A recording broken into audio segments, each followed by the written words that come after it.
नमस्कार दोस्तों, आप देख रहे हैं ग्लोबल मिशन न्यूज। चंद्रपुर से इस वक्त की एक बड़ी और सनसनीखेज खबर सामने आ रही है। चंद्रपुर जिले के राजुरा इलाके में एक ठेकेदार का अपहरण कर बंदूक की नोक पर उससे 18,50,000 रुपए की जबरन वसूली किए जाने का चौंकाने वाला मामला उजागर हुआ है। इस घटना से पूरा इलाके में दहशत का माहौल है। मिली जानकारी के अनुसार आरोपियों ने ठेकेदार को अगवा कर चंद्रपुर नागपुर राष्ट्रीय महामार्ग पर स्थित शनि मंदिर परिसर में लेकर आए। वहां बंदूक दिखाकर जान से मारने की धमकी दी और बड़ी रकम वसूल की गई। घटना की शिकायत मिलते ही पड़ोली पुलिस स्टेशन में गंभीर धाराओं के तहत मामला दर्ज किया गया। पुलिस ने बिना समय गवाए जांच शुरू की और अपनी कार्रवाई तेज करते हुए इस पूरे मामले का पर्दाफाश किया। पुलिस ने इस प्रकरण में 3 आरोपियों को गिरफ्तार किया है। आकाश वाड़ाई, भारत मांडेश्वर, योगेश गोरडवार यह आरोपी बताए जा रहे हैं। पीड़ित ठेकेदार काहिलकर ने पुलिस में लिखित शिकायत दर्ज कराई। पुलिस का कहना है कि यह संगठित अपराध का मामला हो सकता है और आगे की जांच में और भी अहम खुलासे होने की संभावना है। फिलहाल इस पूरे मामले की आगे की जांच पुलिस निरीक्षक योगेश टिवसे के मार्गदर्शन में की जा रही है। बंदूक के दम पर लाखों की उगाही। सवाल यह है कि अपराधियों के हौसले इतने बुलंद कैसे है। यह रही चंद्रपुर से बड़ी खबर। देखते रहिए ग्लोबल मिशन न्यूज।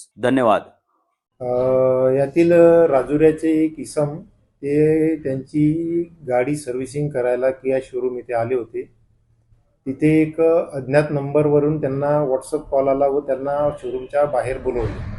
तिथे त्यांनी आरोपीच्या गाडीत त्यांना जबरदस्ती बसवले व डोक्याला बंदूक लावून खंडणीची रकमेची मागणी केली।